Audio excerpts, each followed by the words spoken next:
Bien, en el vídeo anterior, continuando con la teoría de termodinámica, vimos entonces que el calor ganado por un cuerpo frío va a ser igual al calor perdido por el cuerpo caliente. Eso dijimos que cuando en un inicio colocábamos acá una masa y otra masa, a una temperatura alta, a una temperatura baja, esto le daba calor, una energía en tránsito al cuerpo frío, y eso era el calor. Esto era el inicio, pero al final los dos llegarían a la misma temperatura, llegando al equilibrio térmico, donde el calor perdido del cuerpo caliente, que sería el calor que sale del caliente, va a ser igual al calor que le llega al frío, o sea, ganado por el frío. Calor ganado por el frío será igual calor perdido por el cuerpo caliente. Bien, esto es lo que se llama la ley del equilibrio térmico, denominada también equilibrio térmico, denominada también la ley cero de la termodinámica. Ley cero de la termo. O sea que la termodinámica, ¿cuántas leyes tiene? Tiene la ley cero, el primer principio, el segundo principio y el tercer principio. Tiene 4 leyes que se reducen en la ley cero, primer principio, segundo y tercer principio. Eso es, y estamos en esta, la ley cero, en lo que respecta al calor. Pero no hemos visto únicamente la definición de calor, pero ahora vamos a ver lo que se llama los tipos de calores.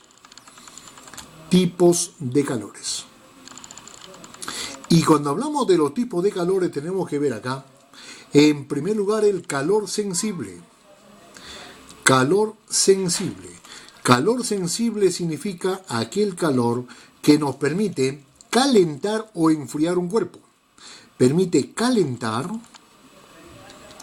o enfriar un cuerpo. O sea, con este calor, un cuerpo.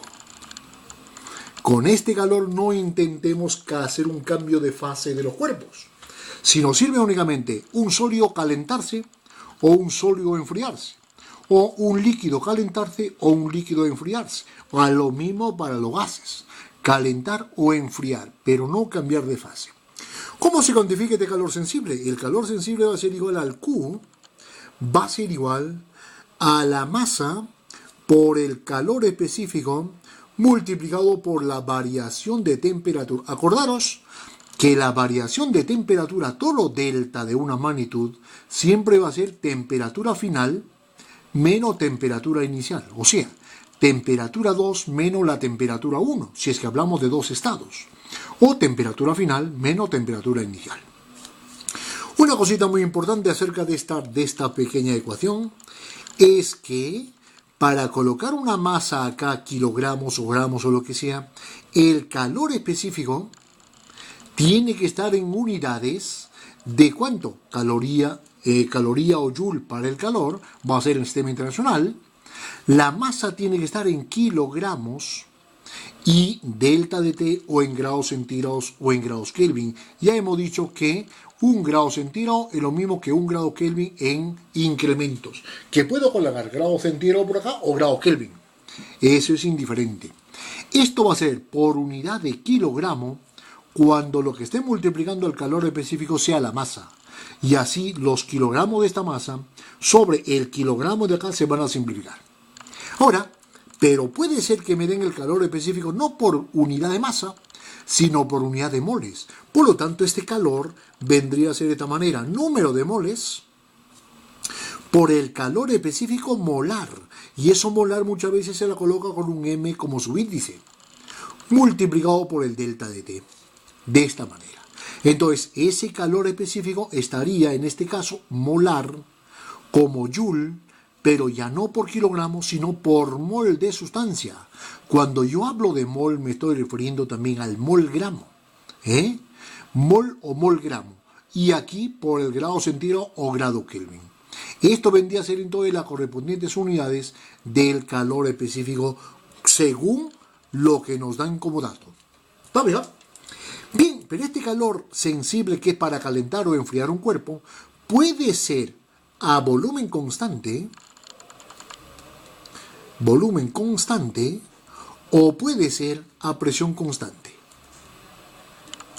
Cuando hablamos de volumen constante, se lo llama el Q sub V, a volumen constante. Y esto va a ser igual. Vamos a ver que tomaríamos, por ejemplo, calor específico molar. Por lo tanto, sería el número de moles por el calor específico a volumen constante, pero molar, multiplicado por el delta de T. Una cosita muy importante. Para no poner tantos subíndices, ya nosotros en mente debemos tener lo que acabamos de decir. Que cuando el calor específico está por unidad de masa, tiene que ser kilogramos o masa. Cuando el calor específico está por mol, acá tiene que ser N. Entonces ya nos quitamos el M porque se va a referir a moles. ¿Ok? Pues bien, la tenemos ahí. Y el calor específico a presión constante de idéntica manera, Q sub P sería N por el calor específico a presión constante molar, que la puedo quitar la M porque esto es por mol, multiplicado por el delta. Amigo, esto es lo que está pasando. Es la misma ecuación, pero dicho de otra manera. A volumen constante y a presión constante. Pues bien, una cosa por acá, una observación que tenemos que hacer. Si nosotros estaríamos tratando, por ejemplo, sólidos o líquidos, vamos a ver aquí de que el calor específico, ya sea por unidad de masa o molar, a volumen constante, va a ser igual al calor específico a presión constante. Vale, igual, parecido, símil, semejante, ¿ok? Ahora, pero para los gases la cosa cambia. Para los gases colocaríamos de esta manera. Para los gases. Tenemos entonces de que esta igualdad no se cumple, pero se va a cumplir que el calor específico a presión constante molar menos el calor específico a volumen constante molar, este es igual a R. ¿Quién es R? Lo que se llama la constante universal de los gases. Y esta es lo que se llama la ecuación de Mayer. Ecuación de Mayer. ¿Ok? La tenemos aquí. Nuestro objetivo sería ahora, ¿cuánto puede ser el calor específico promedio? Porque nosotros sabemos que el calor específico de una sustancia siempre va a variar con la temperatura. O sea, va a variar de esta forma, en general. Calor específico es A más B por el T más CT al cuadrado más DT al cubo. Una expresión de ese tipo, polinómica, donde A, B, C, D van a ser diferentes dependiendo de qué sustancia estemos trabajando.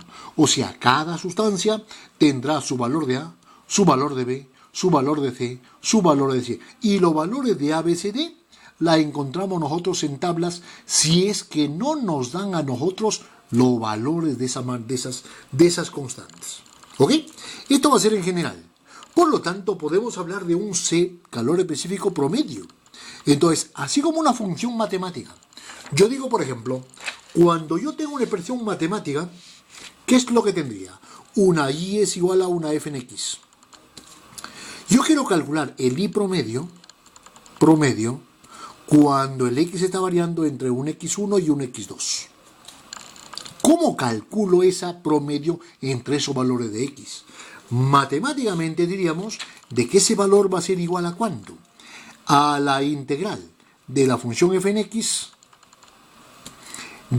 por diferencial de x, desde x1 hasta x2, entre la integral del diferencial de x entre x1 hasta x2, que en realidad el denominador sería x2 menos x1.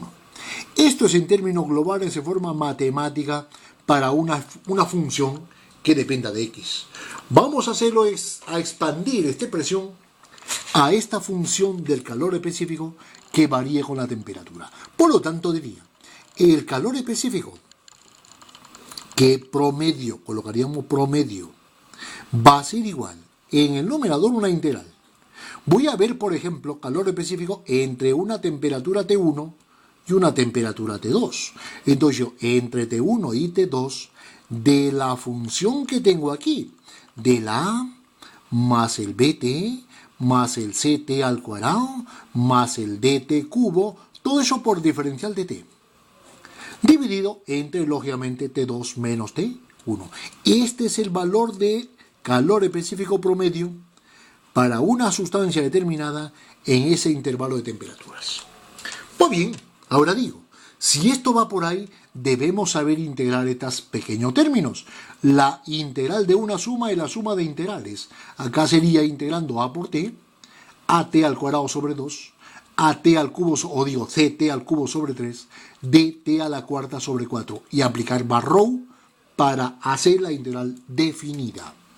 Muy bien, pues bien, ahora eso sería, pero nosotros aquí en forma próxima los valores promedios para los gases, valores promedios para los gases, y es más, vamos a ver aquí, tomando los gases como gases ideales, luego veremos qué significa un gas ideal. Como gases ideales, tenemos entonces que dependiendo del tipo de gas, colocaríamos por acá gas, CV molar promedio, CP molar promedio, calor específico, a volumen, presión, constantes. Por lo tanto, diría, cuando el gas es monoatómico, de un ejemplo de gas monoatómico, ¿cuál sería entonces un gas monoatómico? El que está formado por moléculas de un átomo. Los gases raros, nobles o inertes, el helio, neón, argón, criptón, xenón, etc. Gases monoatómicos. El CV para estos gases va a ser 3 medios como promedio de la constante de los gases. Y el CP va a ser 5 medios de R, la constante de los gases. Pues bien, ahora digo, pero si fuera, por ejemplo, un gas diatómico, ejemplo de gas diatómico, por decir, ¿quién? La molécula formada por 2 átomos, por ejemplo, el oxígeno, el nitrógeno, el CO, etc., la cantidad de gases diatómicos que hay. Por lo tanto, diríamos, fíjate, ve, acá 3, el 5 medios pasa para este lado.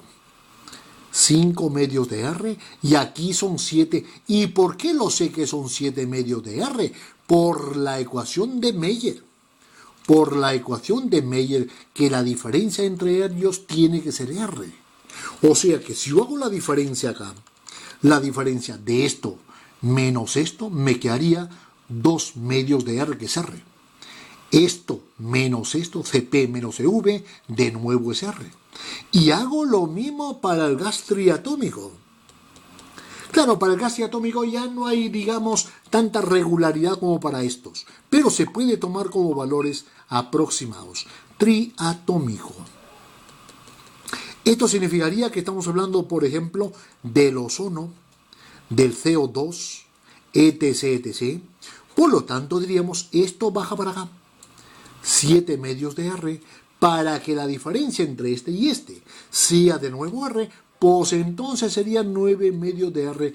Esos serían los valores promedios que, si no me dan datos de los calores específicos, podemos tomar estos valores como valores promedio para los gases en un determinado problema que nos falten esos datos. ¿Está bien? La tenemos entonces por aquí. Ahora digo, esto significaría una cosa. ¿Cuál es la relación que habría entre los calores a volumen constante y a presión constante? Relación fundamental. Relación fundamental. Entonces diríamos que el calor a presión constante siempre va a ser al calor a volumen constante más la presión por el delta de volumen. Esto siempre estamos hablando de los gases, solamente para gases. Ahora digo, esto sería entonces lo que me están diciendo como relación. Pero nos vamos un poquito más allá de los conceptos. El calor a presión constante se lo llama también variación de entalpía.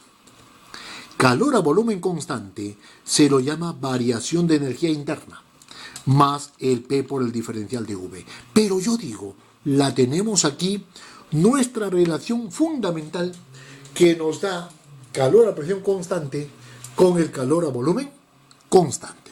Pues bien, la tenemos ahí. Entramos ahora al concepto de lo que es el estado termodinámico. Estado termodinámico. Yo terminando de todos estos conceptos, ya tenemos la base montada para aceptar tanto el primer principio, segundo principio, tercer principio de la termodinámica, tanto en sistemas abiertos como sistemas cerrados. O sea, estamos sentando las bases para hacer, digamos, edificar todos los conceptos que conlleva la termodinámica, tanto para sistemas reales como sistemas ideales. Empezaríamos por sistemas ideales y pasaríamos a los sistemas reales, ¿ok? Por lo tanto, diríamos el estado termodinámico de un sistema. Termodinámico. Termodinámicamente nosotros podemos analizar muchos fenómenos de la naturaleza y predecir qué es lo que puede ocurrir después de cambiar el valor de cierta magnitud en un determinado sistema. Se puede predecir todo ello, ¿ok? Pero lógicamente tenemos que tener ahí base de lo que significa todo esto que estamos haciendo. Primero de lo primero, por ejemplo, para el estado termodinámico tenemos que visualizar lo que significa una variable de estado. Variable de estado. Variable de estado, o llamado también propiedad de estado, son aquellas variables que dependen únicamente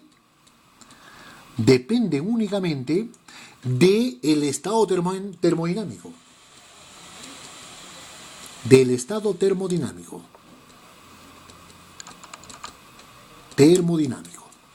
Mas no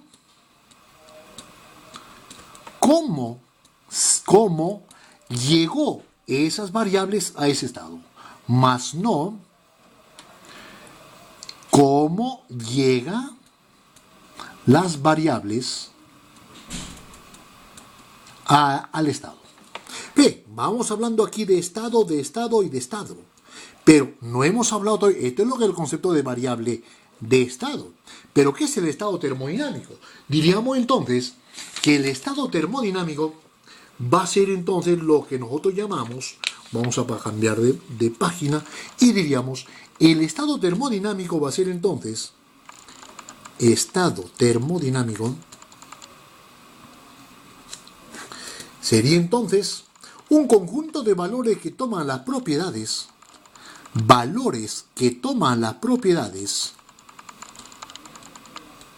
las propiedades de estado,